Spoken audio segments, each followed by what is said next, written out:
This is a data overview presentation of Independence High School of Fulton County School District. I am Ashley Ellis, a student of ITAC 7305 of Kennesaw State University.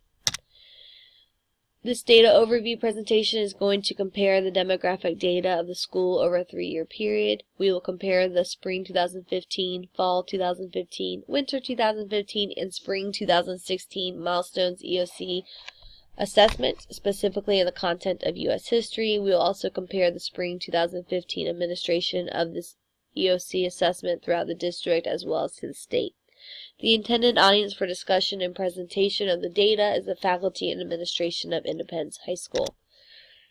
Independence is an alternative high school who has been serving students since 1991. We are an alternative to a traditional high school setting. We do serve students who are both credit deficient as well as credit accelerated. With the new implementation of the Milestones EOC assessment during the spring semester of 2015, we will use the data over a 4-semester period to identify weaknesses and strengths for academic improvement in the area of U.S. history. Do note that direct comparisons will be invalid due to the limited time frame of the administration of the new Milestones EOC exam. The primary focus of the data overview plan is to address the high and low achievement areas on the state assessment in the high school for U.S. history. We will identify 5 domains when we break down through the data. The data team has analyzed the results of the EOC assessment in U.S. history over the course of 4 semesters. We will identify and compare the proficiency levels of students per domain compared to the district and state. There are 4 identified levels through the EOC. Level 1 and Level 2 are considered below proficiency.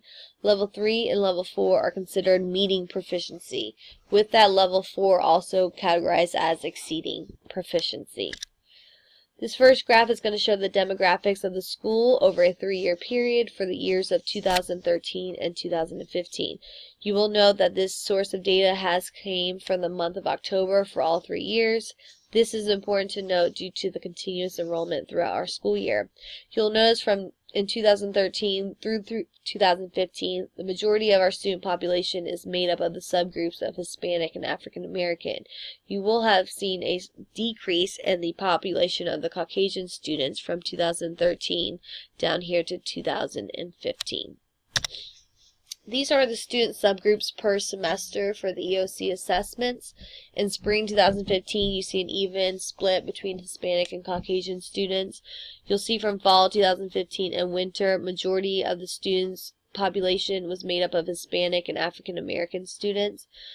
You will notice that the Caucasian population has increased for the spring mid-month 2016 assessment to 50% of the student subgroup was Caucasian students. So how did the students compare on the U.S. History Milestones EOC assessment over the last 4 semesters? The students did the worst the first time the new EOC was administered, and they have improved through the last semester. The last semester, more students met and exceeded proficiency. So you will notice here on the first time, 100% were below proficiency. We progressed all the way to the most recent EOC administration, which was spring 2016, where 50% were below proficiency. We did have 40% meet proficiency, and we did have 10% who exceeded proficiency. The inferences: the students and teachers were unaware of what to expect during this first administration of the new EOC. The teacher possibly could have utilized different instructional strategies or pacing to hopefully address all 5 domains, which could have improved the proficiency levels from the first administration to the most recent administration. This graph is going to show the percentage of students who met proficiency over the course of the 4 semesters. The semester of winter 2015, we do see a drop in students meeting proficiency by 18% from the previous semester of fall 2015. Also, during the initial administration of the UAC, we noticed that there's a 0% proficiency rate. So over the course of the 4 semesters, we have seen an increase of 50% in the proficiency of our students. Question is, what could have caused this drop in the proficiency rate during winter 2015.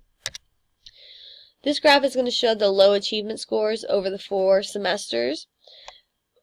In spring 2015, we had 100% scoring below proficiency. This has dropped by 50% to the current spring 2016.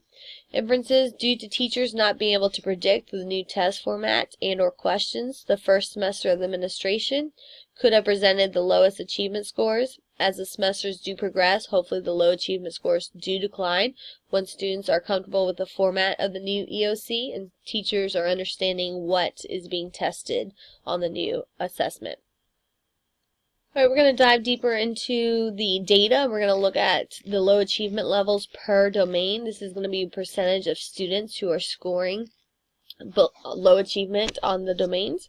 The two domains with the lowest achievement scores were D5, characterized by the yellow bar, and also D4, which is characterized by the gray bar.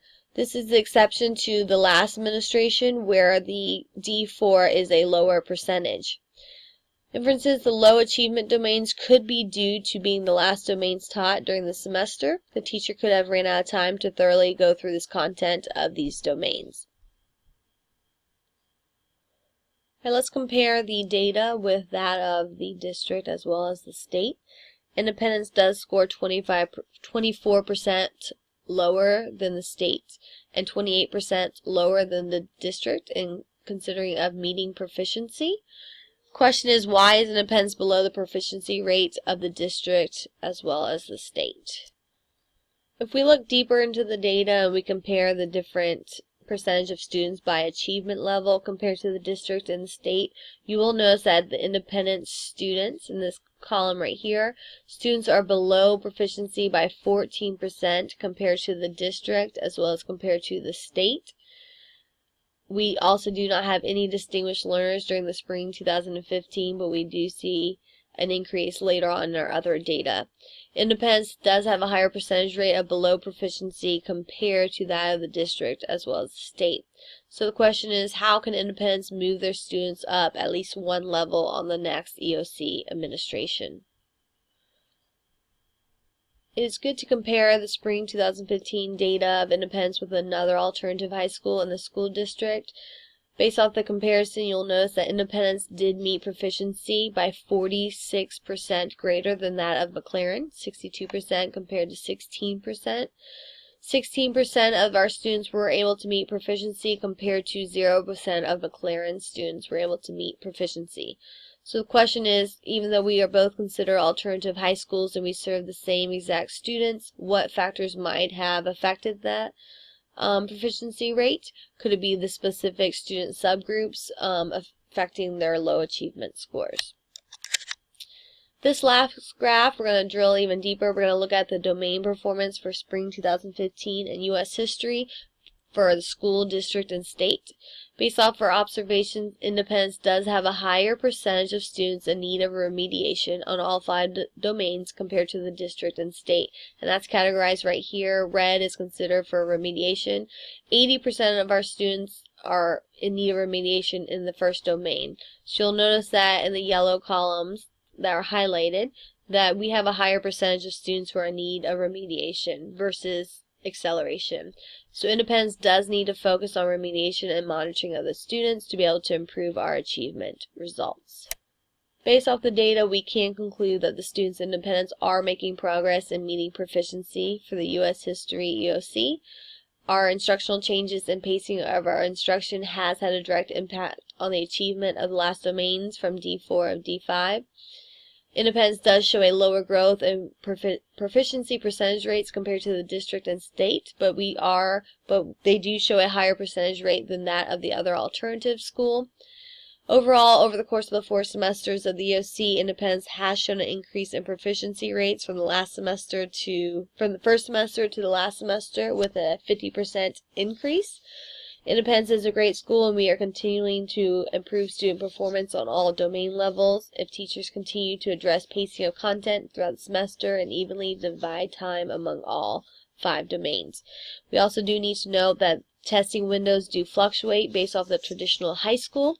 Due to the nature of our mini-mesters, EOCs occasionally get administered a week or 2 earlier than that of the end of our semesters. This can be a factor in determining the low achievement scores on winter 2015 EOC results. So what data can we present to the district to support the need of our school in the upcoming school years? How can the teachers use this data, the EOC, to improve instruction to meet the needs of each student? How can this data in the presentation be used to provide insight on the expectations and the design of the new EOC assessment compared to the old EOCT assessment? And how can it be helpful to the state and designers of the new assessment? Lastly, who is willing to be a part of the data team to drill down on the data to improve the student performance and teacher instruction? Please help us create a change to improve student learning. Thank you.